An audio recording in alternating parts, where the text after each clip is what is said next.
நீலகிரி மாவட்டம் கூடலூர் அருகே வனத்துறையினரை ஒற்றை யானை முறைத்து பார்த்த வீடியோ காட்சிகள் வெளியாகியிருக்கிறது. கோவேலி எல்லைமலை பகுதியில் ஞாயிற்றுக்கிழமை இரவு வனத்துறையினர் வாகனத்தை ஒற்றை யானை வழிமறித்து ஆக்ரோஷமாக தாக்கியது. சிறிது நேரத்தில் அந்த யானை வனப்பகுதிக்குள் சென்றதால் வனத்துறையினர் நூலிழையில் உயிர் தப்பினர்.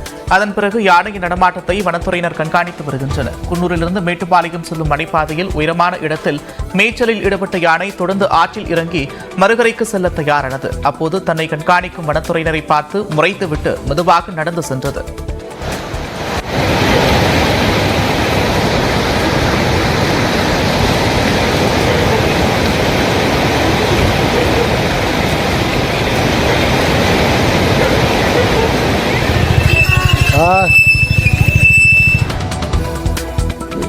மத்திய பிரதேசத்திலிருந்து உருளைக்கிழங்கு மூட்டையில் பதுக்கி புகையிலைகளை கடத்தி வந்த 2 பேர் விருதுநகரில் கைது செய்யப்பட்டிருக்கின்றனர். 12 மூட்டைகளில் 200 கிலோ புகையிலை பொருட்கள் லாரியில் மறைத்து கடத்தி வரப்பட்டன. தகவலறிந்த காவல்துறையினர் கனிச்சேரியில் வைத்து புகையிலை பொருட்களை பறிமுதல் செய்ததுடன் கடத்தலில் ஈடுபட்ட சுரேஷ், முரளிதரன் ஆகியோரை கைது செய்தனர்.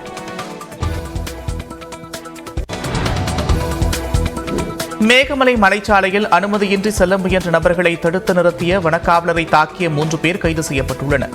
மேகமலை மலைச்சாலையில் மாலை 6 மணி முதல் காலை 6 மணி வரை வாகன போக்குவரத்துக்கு தடை விதிக்கப்பட்டுள்ளது. இந்நிலையில் ஞாயிற்றுக்கிழமை இரவு 10 மணிக்கு மேல் காரில் வந்த 7 நபர்களை தென்பழனி சோதனைச் சாவடியில் வனக்காவலர் தடுத்து நிறுத்தியிருக்கிறார். இதனால் ஆத்திரமடைந்த அவர்கள் வனக்காவலர் காசியை சரமாரியாக தாக்கியிருக்கின்றனர். இதில் காயமடைந்த காசியை சக வனக்காவலர்கள் மீட்டு மருத்துவமனையில் சேர்த்தனர். இதனிடையே வனக்காவலர் காசி மீது தாக்கல் நடத்திய தேனியைச் சேர்ந்த பத்திரிகையாளர் சதீஷ்குமார், செல்வம், சிவா ஆகியோர் கைது செய்யப்பட்டிருக்கின்றனர். தலைமறைவாக உள்ள மேலும் 4 பேரை தேடி வருகின்றனர்.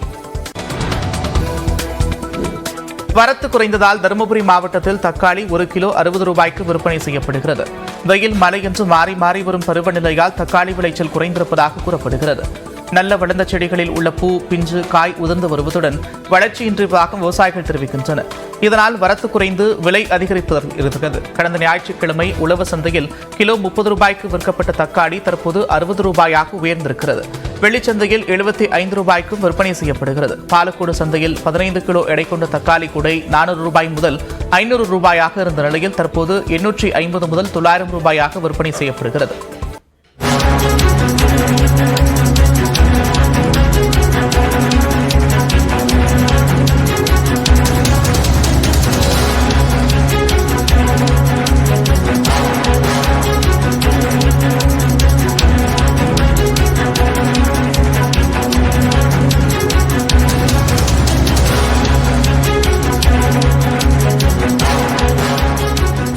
ஸ்டெர்லைட் துப்பாக்கிச்சூடு விவகாரத்தில் தொடர்புடைய அதிகாரிகளின் சொத்து மதிப்பு எவ்வளவு?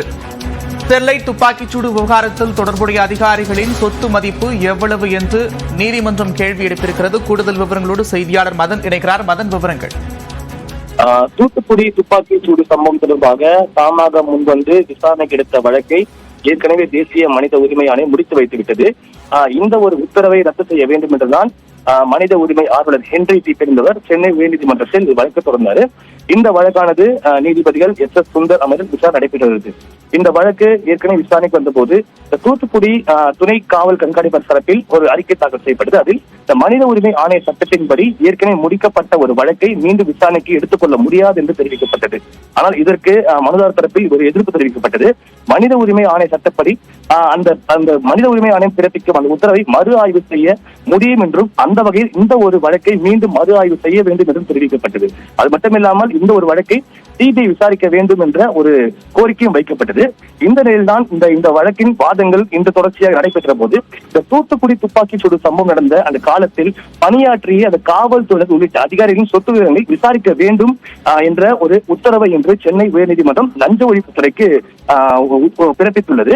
அது மட்டுமில்லாமல் இந்த காலகட்டத்தில் பணியாற்றிய அந்த காவல்துறைய அந்த சொத்து விவரங்களை 2 வாரங்களில் அறிக்கையாக தாக்கல் செய்ய வேண்டும் என்றும் தற்போது சென்னை உயர்நீதிமன்றம் ஒரு உத்தரவு பிறப்பித்துள்ளது. மேலும் சிபிஐ நியாயமாக விசாரணை நடத்தவில்லை என்ற ஒரு கண்டனத்தையும் இன்று சென்னை உயர்நீதிமன்றம் பிறப்பித்துள்ளது. மேலும் எந்த அதிகாரியும் தவறு செய்யவில்லை என எப்படி அறிக்கை தாக்கல் செய்ய முடியும் என்றும் சிபிஐக்கு கேள்வி எழுப்பி இது தொடர்பான முழுமையான அறிக்கையை தாக்கல் செய்ய வேண்டும் என்றும் தற்போது உயர்நீதிமன்றம் உத்தரவு பிறப்பித்துள்ளது. நன்றி மதன், விரிவான விவரங்களுக்கு. தொடர்ந்து நம்ம ஒரு செய்திகளை பார்க்கலாம். காவிரி நதிநீர் பிரச்சினையில் கர்நாடக அரசு நிலைப்பாடு அதிர்ச்சியளிப்பதாக விடுதலை சிறுத்தைகள் கட்சியின் தலைவர் திருமாவளவன் கண்டனம் தெரிவித்துள்ளார். அரியலூர் மாவட்டம் அங்கனூரில் உள்ள தனது தந்தையின் நினைவிடத்தில் மரியாதை செலுத்திய பிறகு செய்தியாளர்களிடம் பேசிய திருமாவளவன், காவிரி ஒழுங்காற்றுக்குழு வழிகாட்டுதலின்படி கர்நாடக அரசு வழங்க வேண்டிய நீரை முறைப்படி வழங்க வேண்டும் என்று கேட்டுக் கொண்டார். ஒன்றிய அரசு இதுபோன்ற நேரங்களில் உடனடியாக தலையிட வேண்டும், சட்டப்பூர்வமாக எதை செய்ய வேண்டுமோ அதை செய்ய கர்நாடக அரசுக்கு வலியுறுத்த வேண்டும். வழக்கம் போல வேடிக்கை பார்க்கக்கூடாது. இதில் ஒன்றிய அரசுக்கான பாத்திரம், பங்கு முக்கியமானது என்பதை இந்த நேரத்தில் நான் சுட்டிக்காட்ட விரும்புகிறேன். தூத்துக்குடி மாவட்டம் கோவில்பட்டுவை தலைமையிடமாக கொண்டு புதிய மாவட்டத்தை உருவாக்க வலியுறுத்தி முதலமைச்சர் மு.க.ஸ்டாலினுக்கு கடிதம் அனுப்பும் போராட்டம் நடைபெற்றது. இடையரசு நெந்தல் பெருகாவை கோவில்பட்டி ஊராட்சி ஒன்றியத்துடன் இணைக்க வேண்டும், இலவச வீட்டுமனை பட்டா வழங்க வேண்டும் உள்ளிட்ட கோரிக்கைகளையும் முன்வைத்து பூவேந்தர் மிருதம் முன்னேற்ற கழகத்தினர் சார்பில் போராட்டம் நடந்தது. 300க்கும் மேற்பட்டோர் கலந்து கொண்டு தபால் அட்டைகளை பெட்டிகளில் போட்டனர்.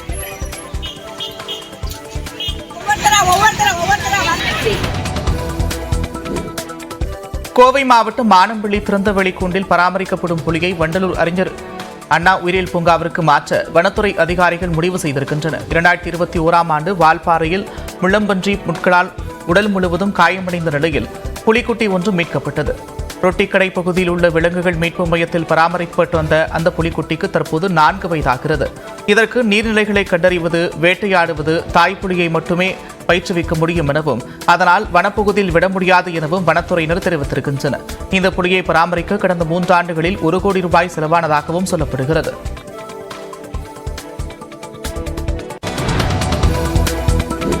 இலங்கை கடற்படையால் சிறைபிடிக்கப்பட்ட ராமேஸ்வரம் மீனவர்கள் 25 பேரின் நீதிமன்ற காவலை ஜூலை 29ஆம் தேதி வரை நீட்டித்து அந்நாட்டு நீதிமன்றம் உத்தரவிட்டுள்ளது. ராமநாதபுரம் மாவட்டம் பாம்பன் துறைமுகத்திலிருந்து கடந்த ஜூன் மாதம் 30ஆம் தேதி மீன்பிடிக்க சென்ற 25 மீனவர்களை எல்லை தாண்டி மீன்பிடித்ததாக இலங்கை கடற்படையினர் கைது செய்திருக்கின்றனர். அவர்கள் அனைவரும் நீதிமன்றத்தில் ஆஜர்படுத்தப்பட்டு சிறையில் அடைக்கப்பட்டனர். இந்நிலையில் நீதிமன்ற காவல் முடிந்து மீனவர்கள் அனைவரும் இலங்கை ஊர்காவல் நீதிமன்றத்தில் ஆஜர்படுத்தப்பட்டனர். வழக்கை விசாரித்த நீதிபதி மீனவர்களின் காவலை வரும் 29ஆம் தேதி வரை நீட்டித்து உத்தரவிட்டார்.